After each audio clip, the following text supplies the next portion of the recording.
Welcome to the study circle. ఈరోజు వార్తల్లో నిలిచిన జాతీయ అంతర్జాతీయ రాష్ట్రీయ అంశాల గురించి తెలుసుకుందాం. మరి ఈరోజు మన first topic, doctor Pavuluri Subbarao గారికి ఆర్యభట్ట అవార్డు. అనంత టెక్నాలజీస్ వ్యవస్థాపకుడు చైర్మన్ డాక్టర్ పావులూరి సుబ్బారావును aeronautical society of India ASI Aryabhatta award దక్కింది. మరియు ఆర్యభట్ట అవార్డు అంటే దీనిని అంతర్జాతీయంగా ఆస్ట్రోనాటికల్ ఫెడరేషన్లో సభ్యత్వం ఉన్న astronautical society of India ASI 1975లో దీన్ని స్థాపించారు. ఈ అవార్డును సాధారణంగా ప్రధానమంత్రి కార్యాలయ సహాయ మంత్రి అయినా దీన్ని అందజేస్తారు. ఇందులో ప్రశంసా పత్రంతో పాటు 1 లక్ష రూపాయలను కూడా ఇస్తారు. మన దేశంలో ఆస్ట్రోనాటిక్స్ రంగంలో విశేష సేవలను అందించినందుకు డాక్టర్ పావులూరి సుబ్బారావు గారికి ఈ అవార్డు దక్కింది.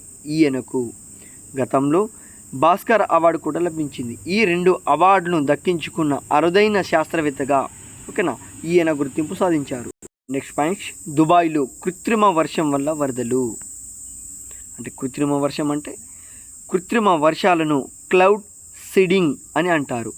గాలిలో ఉన్న మేఘాల నుంచి వర్షాలను కురిపించడానికి క్లౌడ్ సీడింగ్ అని అంటారు. సాధారణంగా సిల్వర్ అయోడైడ్ మరియు పొటాషియం అయోడైడ్, డ్రై ఐస్, ఘన కార్బన్ డయాక్సైడ్ వంటి రసాయనాలను ఉపయోగించి కృత్రిమ వర్షాల కోసం దీన్ని వినియోగిస్తుంటారు. ఇవి అదనపు మంచు కేంద్రాలుగా పనిచేస్తాయి. మేఘాలలో అంటుకొని అతి చల్లటి నీటి ఆవిరిని తమ చుట్టూ చేర్చుకునేలా తోడ్పడతాయి. నీటి ఆవిరితో కూడిన బిందువులు దట్టంగా గూడు కట్టేలా చేస్తాయి. బిందువులు పెద్దగా అయ్యేంత వరకు ఈ ప్రక్రియ కొనసాగుతుంది. ఎడారి ప్రాంతాలైన మధ్య ప్రాచ్య దేశాలు ఎక్కువగా తీవ్రమైన వేడితో పొడి వాతావరణంతో బాధపడుతుంటాయి.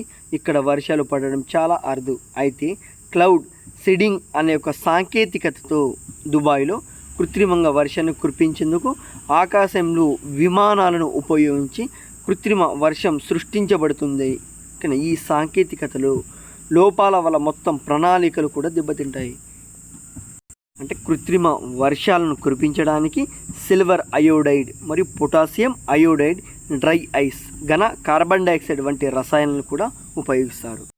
నెక్స్ట్ పాయింట్, భూమికి 2000 కాంతి సంవత్సరాల దూరంలో stellar black whole.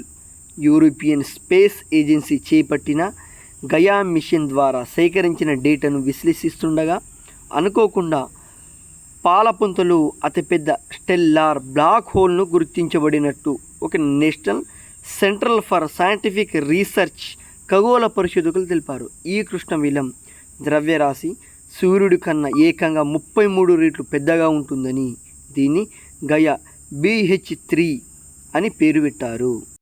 Next point, Doha విమానాశ్రయం ప్రపంచంలోనే అత్యుత్తమం. ఖతార్ రాజధాని దోహాలోని మహమ్మద్ అంతర్జాతీయ విమానాశ్రయం 2024 ఏడాదికి గాను ప్రపంచంలోని అత్యుత్తమ ఎయిర్పోర్ట్గా నిలిచింది. సింగపూర్కి చెందిన చాంగి 2వ స్థానంలో నిలిచింది. ఈ జాబితాలో తొలి 2 స్థానాలు గత కొన్నేళ్లుగా ఈ 2 విమానాశ్రయాలే పంచుకుంటూ ఉండడం విశేషం. స్టార్ రేటింగ్లు స్కై ట్రాక్స్ ఏటా విడుదల చేసే ప్రపంచ అత్యుత్తమ విమానాశ్రయ జాబితాలలో గత ఏడాదికి చాంగి అగ్రభాగాన నిలిచింది. దక్షిణ కొరియా రాజధాని సియోల్లోని ఇంచియాన్ విమానాశ్రయం ఈసారి 3వ స్థానం దక్కించుకుంది. 2024లో ఫ్యామిలీ ఫ్రెండ్లీ ఎయిర్పోర్ట్ గాను ఇది అవార్డు సొంతం చేసుకుంది. టోక్యోలోని హనీదా, నరితా వరుసగా 4-5 స్థానాలు దక్కించుకున్నాయి. మరియు ఈ జాబితాలో తొలి 100 ఎయిర్పోర్ట్లలో భారత్కు చెందిన 4 మాత్రమే ఉన్నాయి. ఢిల్లీ ఇందిరాగాంధీ అంతర్జాతీయ విమానాశ్రయం 36వ స్థానంలో ఉండగా బెంగళూరు కొంత మెరుగైన స్థానం 69 నుంచి 59కి చేరింది. హైదరాబాద్ రాజీవ్ గాంధీ ఇంటర్నేషనల్ ఎయిర్పోర్ట్ స్థానం 65th 65 నుంచి 61గా ఎగబాకింది. ముంబై ఛత్రపతి శివాజీ ఇంటర్నేషనల్ ఎయిర్పోర్ట్ మాత్రం 84 నుంచి 95కి చేరింది.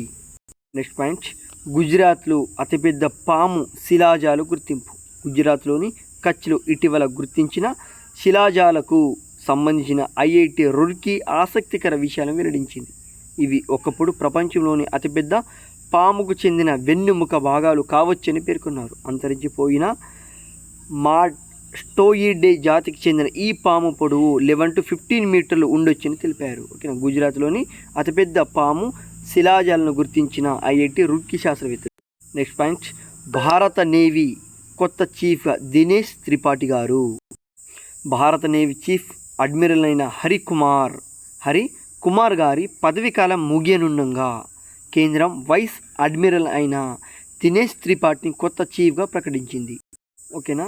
ఏవైతే మిస్ అయిన అంశాలు ఉంటాయో రేపటి current affairs D study circle తెలుసుకుందాం. Thank you friends.